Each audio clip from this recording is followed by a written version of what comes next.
What I see today with the factory farming and the way we do this, it is such a gross distortion when anyone compares what they do today versus hunting. It's just a gross distortion of that, because we don't have respect for these animals at all. We put them through a life of hell. We've created a living hell on earth for them. And the thing is, I've grown up around cattle. I've butchered pigs, I've butchered chickens, I've butchered cows. And I have a lot of experience with these animals, and I can tell you in my experience, without even looking at the psychology, although I've seen the data on it, they are sentient. They have personalities, but I've seen firsthand that they have individual personalities. They feel emotions. They feel pain. They all seem capable of love. And I've noticed with cows, even though cows are not even the most intelligent of these, cows are on par with your dogs and cats, but cows are down on the level with your dog. But they form deep bonds, and they do know what death is. And the reason that I say that is that my family had these free-range cattle that they had for years, and my father later expanded the business dramatically before he sold it. But they kept about 300 head of cattle on there for a couple generations in my family, and some of these cows were 15 or 20 years old, and we kept them on a very, very large free range.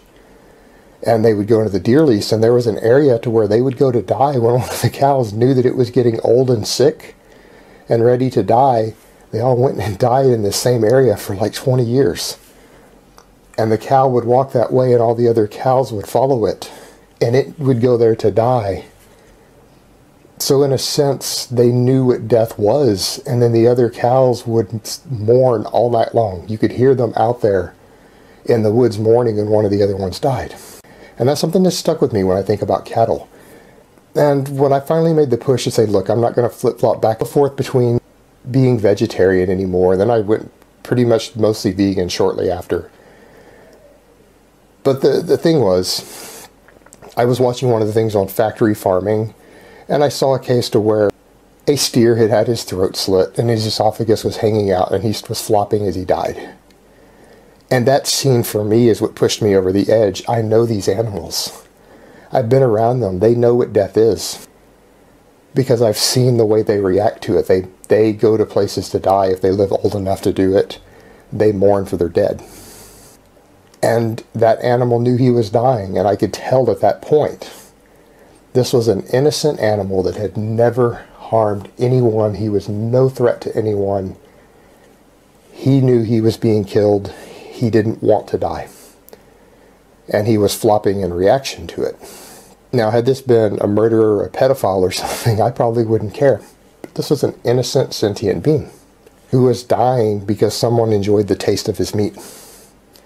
Not for their health, not for nutritional need, not for something that they needed, but just for pleasure. And I have a problem with that. I have an ethical problem with that. And particularly the scale at which we do it.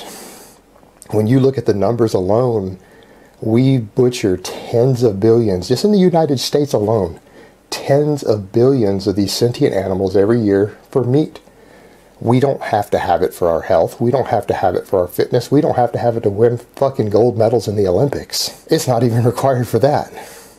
There's vegans who win gold medals in strength sports, endurance sports. We do it because we like the taste, because it's convenient. And we've essentially created a whole new system of slavery, torture, and a new Holocaust of billions of sentient beings who pose no threat to any of us, have done no harm to any of us, purely for our own pleasure. And the sad thing is, we can eat meat substitutes that taste pretty much the same. Because I understand how passionate people are about this who get involved in it, and I am that passionate, that they want to initiate that change because they see it as effectively a Holocaust and slavery, which it is. And someone says, well, if you enjoy eating meat, then just eat meat. And I would say, well, if you enjoy raping women, just go rape a woman. I mean, it fucking feels good, right? And most people, the majority, I would hope of you would say, well, no, because that feels ethically wrong to me. I would rather just go masturbate and get the same pleasure that I would to go rape somebody, or at least find some sort of consensual sex. I ethically couldn't do that. It's wrong. There you have it. it's the exact same thing for someone who's a vegetarian or a vegan who does happen to enjoy the taste of meat, but they feel that it is ethically and morally wrong for an animal to have to be butchered and killed for them to enjoy that. And I think that the rape analogy I gave is a very accurate analogy. And for someone who says that belittles rape, I would say, well, you know, no, I would say that rape is probably not as bad as what we do to animals.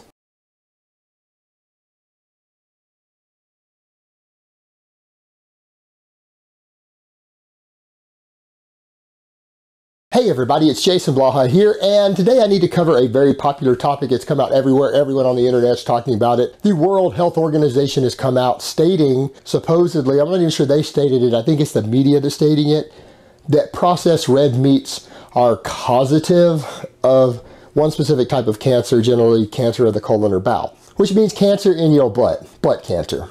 Well, what I'm going to link for you guys down below is the last meta-analysis done on red meat, and it was determined that we can't determine, based upon the available data, any sort of causation whatsoever with any amount of red meat intake and colon cancer.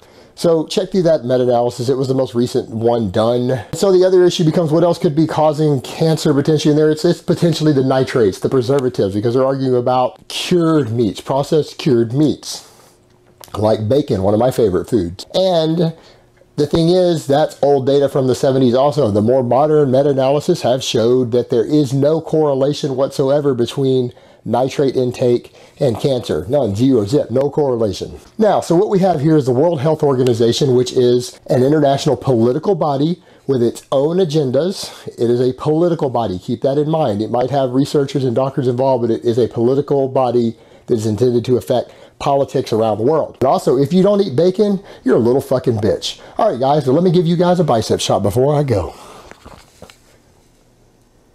Oh, Mount Bicephalus. Oh, and let me show you guys the back of my shirt. America, fuck yeah.